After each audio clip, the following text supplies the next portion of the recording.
If there's anything I enjoy more than hanging a sheep herder, it's hanging somebody who sticks his nose into my business. Go on. You try to cut that rope. No, you got me scared. You do it. Just who in the hell do you think you are? Jacob McCandles. Oh, I thought you were dead, Mr. McCandles. Not hardly. John Wayne was at a fascinating crossroads in his career when he made Big Jake in 1971. The Western genre, which had once dominated Hollywood, was declining, and Wayne himself was battling age and health issues. Yet, his charisma, dedication, and work ethic turned Big Jake into a standout film that remains one of his most violent and personal projects. Let's explore the movie's cast, production, behind-the-scenes challenges, and the story behind the iconic title, and uncover the hidden struggles Wayne carried throughout filming. From the outset, Big Jake was a family affair. John Wayne starred as Jacob Big Jake McCandles, a grizzled gunslinger who must rescue his kidnapped grandson from a ruthless gang. Remarkably, Wayne's own sons were cast in key roles. Patrick Wayne played Big Jake's eldest son, James, and Ethan Wayne played Little Jake, the kidnapped grandson. Robert Mitchum's son, Christopher Mitchum, portrayed Michael McCandles, adding another layer of familial intrigue to the cast. The film also reunited Wayne with Maureen O'Hara, his co-star from classics like The Quiet Man. This was their fifth and final collaboration, and O'Hara later admitted she took the role of Martha McCandles, Big Jake's estranged wife, solely because of her friendship with Wayne. Richard Boone delivered a chilling performance as the gang leader John Fane, whose outlaws raid the McCandles ranch, slaughtering workers and kidnapping Little Jake. Set in 1909, the film contrasts Big Jake's old-school cowboy grit with the encroaching modern world of automobiles and automatic pistols. The McCandles family's rescue mission highlights the tensions between tradition and progress, a reflection of the changing Western genre itself. The movie's production was as rugged as its storyline. Filmed on location in the wilds of Mexico's Durango and Zacatecas states, the shoot was physically demanding. Director George Sherman, a longtime friend of Wayne's from their Republic Pictures days, struggled with poor health during filming. On several occasions, Wayne stepped in to direct scenes himself. Despite his significant contributions, Wayne insisted Sherman receive sole credit as a show of respect. This act of generosity underscored Wayne's loyalty to his collaborators, even as he quietly managed his own health challenges. For Wayne, those challenges were no small matter. By 1971, the actor's advancing age and health issues were becoming more apparent.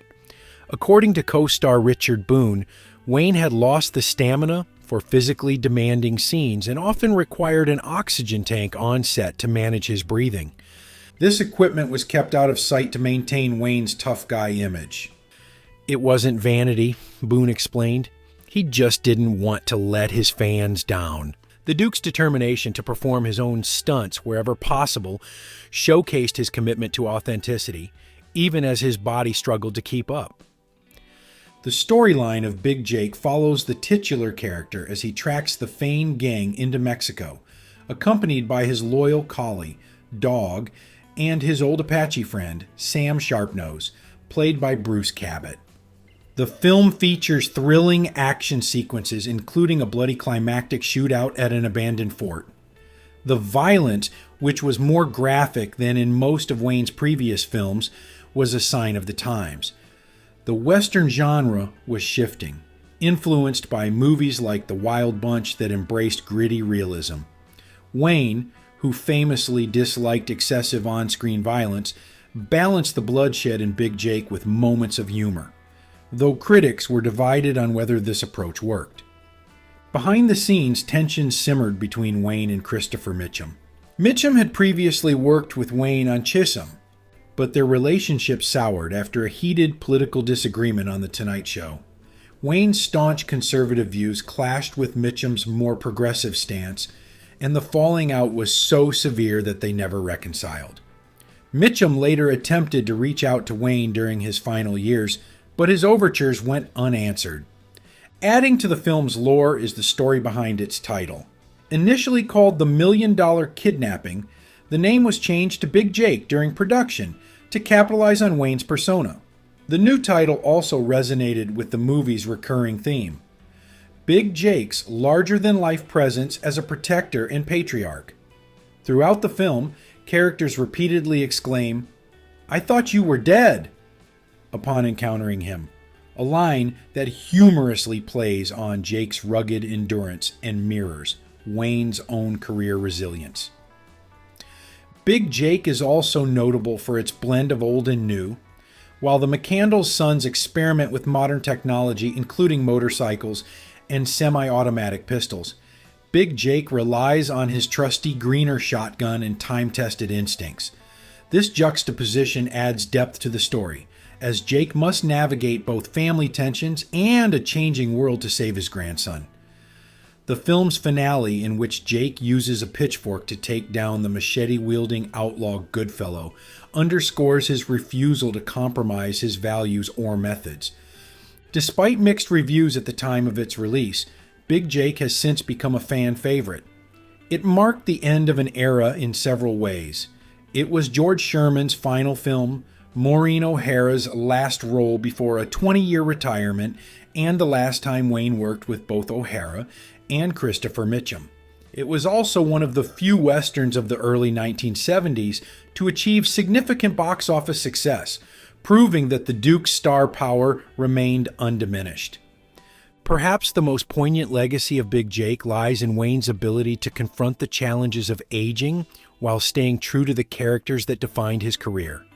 His portrayal of Big Jake McCandless, a man fighting to protect his family and reclaim his place in a world that's moving on without him, resonates as both a tribute to the Western genre and a deeply personal reflection of Wayne's own life. Now, it's time to hear from you. What's your favorite John Wayne moment from Big Jake? And did you know about the struggles Wayne faced behind the scenes?